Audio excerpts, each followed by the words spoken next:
ನಮಸ್ಕಾರ ವೀಕ್ಷಕರೇ, ಕುತೂಹಲ ವೇದಿಕೆಗೆ ಸ್ವಾಗತ. ಇಂದು ಮನೆಗಳಲ್ಲಿ ಒಂದು ಚಿಕ್ಕ ಪವಿತ್ರ ಗಿಡವನ್ನು ಮನೆಯ ಅಂಗಳದಲ್ಲಿ ಬೆಳೆಸುತ್ತಾರೆ. ಅದಕ್ಕೆ ಪ್ರತಿದಿನ ನೀರು ಹಾಕಿ ದೀಪ ಹಚ್ಚಿ ಕೈ ಮುಗಿದು ಪ್ರಾರ್ಥನೆ ಮಾಡುತ್ತಾರೆ. ಆ ಗಿಡವೇ ತುಳಸಿ. ಹಾಗಾದರೆ ತುಳಸಿ ಏಕೆ ಇಷ್ಟು ವಿಶೇಷ? ಏಕೆ ವಿಷ್ಣು ದೇವರಿಗೆ ತುಳಸಿ ಎಲೆಗಳನ್ನು ಅರ್ಪಿಸುತ್ತಾರೆ? ಹಾಗೂ ತುಳಸಿ ಇಲ್ಲದೆ ವಿಷ್ಣು ಪೂಜೆ ಸಂಪೂರ್ಣವಾಗದು ಎನ್ನುವುದೇಕೆ? ಈ ವಿಡಿಯೋದಲ್ಲಿ ತುಳಸಿ ಪೂಜೆಯ ನಿಜವಾದ ಕಥೆಯನ್ನು ನೋಡೋಣ. ಬಹಳ ವರ್ಷಗಳ ಹಿಂದೆ ವೃಂದ ಎಂಬ ಒಬ್ಬ ಭಕ್ತಿಯುತ ಮಹಿಳೆ ಇದ್ದಳು. ವೃಂದ ಶ್ರೀ ವಿಷ್ಣುವಿನ ಮಹಾಭಕ್ತೆಯಾಗಿದ್ದಳು. ಅವಳ ಮನಸ್ಸು ಬಹಳ ಶುದ್ಧವಾಗಿತ್ತು. ಅವಳ ಭಕ್ತಿ ತುಂಬಾ ಗಾಢವಾಗಿತ್ತು. ವೃಂದ ಜಲಾಂಧರ ಎಂಬ ಶಕ್ತಿಶಾಲಿ ಅಸುರ ರಾಜನನ್ನು ಮದುವೆಯಾಗಿದ್ದಳು. ಜಲಾಂಧರ ಸಾಮಾನ್ಯ ವ್ಯಕ್ತಿಯಾಗಿರಲಿಲ್ಲ. ಅವನು ಶಿವನ ಕೋಪದಿಂದ ಜನಿಸಿದವನಾಗಿದ್ದನು. ಅದರ ಕಾರಣದಿಂದ ಅವನು ತುಂಬಾ ಬಲಶಾಲಿಯಾಗಿದ್ದ. ಆದರೆ ಜಲಾಂಧರನ ನಿಜವಾದ ಶಕ್ತಿ ಅವನ ಆಯುಧಗಳಲ್ಲಿ ಇರಲಿಲ್ಲ. ಅದು ವೃಂದಳ ಭಕ್ತಿ ಮತ್ತು ಪವಿತ್ರತೆಯಲ್ಲಿ ಇತ್ತು. ವೃಂದಳ ಭಕ್ತಿಯ ಶಕ್ತಿಯಿಂದ ಜಲಾಂಧರನನ್ನು ಯಾರೂ ಸೋಲಿಸಲು ಸಾಧ್ಯವಾಗಲಿಲ್ಲ. ಇದರಿಂದ ಜಲಾಂಧರನ ಅಹಂಕಾರ ಹೆಚ್ಚಾಯಿತು. ಅವನು ದೇವತೆಗಳ ಜೊತೆ ಯುದ್ಧ ಮಾಡಲು ಶುರು ಮಾಡಿದ. ಅವನು ಲೋಕದ ಸಮತೋಲನವನ್ನು ಹಾಳು ಮಾಡುತ್ತಿದ್ದ. ಇದರಿಂದ ದೇವತೆಗಳು ತುಂಬಾ ಚಿಂತಿತರಾದರು. ಏಕೆಂದರೆ ವೃಂದಳ ಪವಿತ್ರತೆ ಇದ್ದಷ್ಟು ಜಲಾಂಧರನನ್ನು ಸೋಲಿಸಲು ಸಾಧ್ಯವಿಲ್ಲ ಎಂದು ಅವರಿಗೆ ಗೊತ್ತಿತ್ತು. ಹಾಗೂ ಎಲ್ಲ ದೇವತೆಗಳು ವಿಷ್ಣು ದೇವರ ಬಳಿ ಸಹಾಯ ಕೇಳಿದರು. ವಿಷ್ಣುವಿಗೂ ವೃಂದಳ ಭಕ್ತಿಯ ಬಗ್ಗೆ ತಿಳಿದಿತ್ತು. ವೃಂದಳ ಭಕ್ತಿ ಇರುವವರೆಗೂ ಜಲಾಂಧರನನ್ನು ಸೋಲಿಸಲಾಗುವುದಿಲ್ಲ.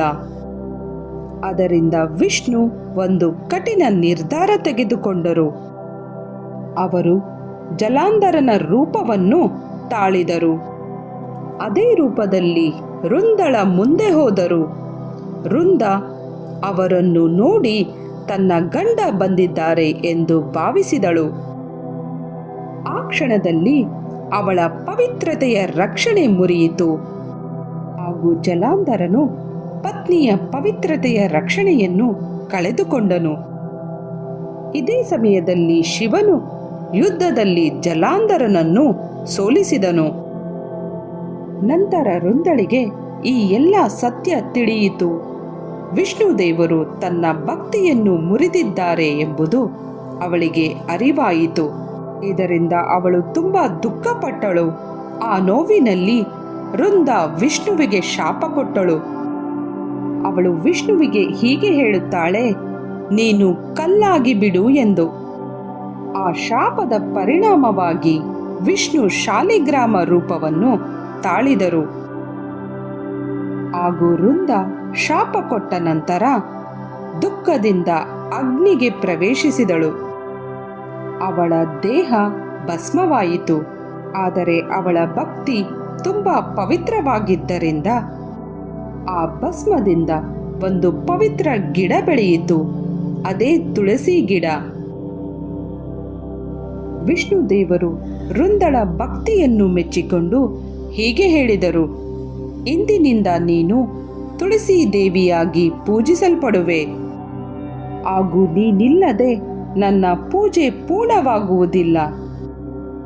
ಆ ಕಾರಣದಿಂದ ಇಂದಿಗೂ ವಿಷ್ಣು ಪೂಜೆಯಲ್ಲಿ ತುಳಸಿ ಎಲೆಗಳನ್ನು ಅರ್ಪಿಸುತ್ತಾರೆ. ಈ ಕಥೆ ನಮಗೆ ಆಳವಾದ ಪಾಠವನ್ನು ಕೊಡುತ್ತದೆ. ವೃಂದಳ ಭಕ್ತಿ ಎಷ್ಟು ಶಕ್ತಿಶಾಲಿಯಾಗಿತ್ತು. ದೇವತೆಗಳು ಸಹ ಅದನ್ನು ಗೌರವಿಸಿದರು. ಹಾಗೂ ತುಳಸಿ ಕೇವಲ ಒಂದು ಗಿಡವಲ್ಲ, ಅವಳು ಭಕ್ತಿಯ ಜೀವಂತ ರೂಪ.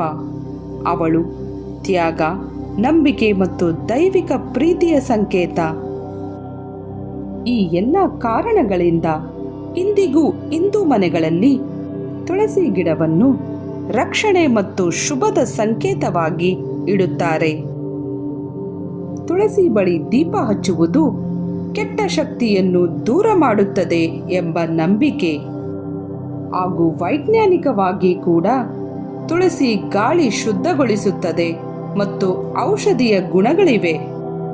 ಅದರಿಂದ ಪ್ರತಿದಿನ ಲಕ್ಷಾಂತರ ಜನರು ತುಳಸಿ ಗಿಡಕ್ಕೆ ನೀರು ಹಾಕಿ ಭಕ್ತಿಯಿಂದ ನಮಸ್ಕಾರ ಮಾಡುತ್ತಾರೆ.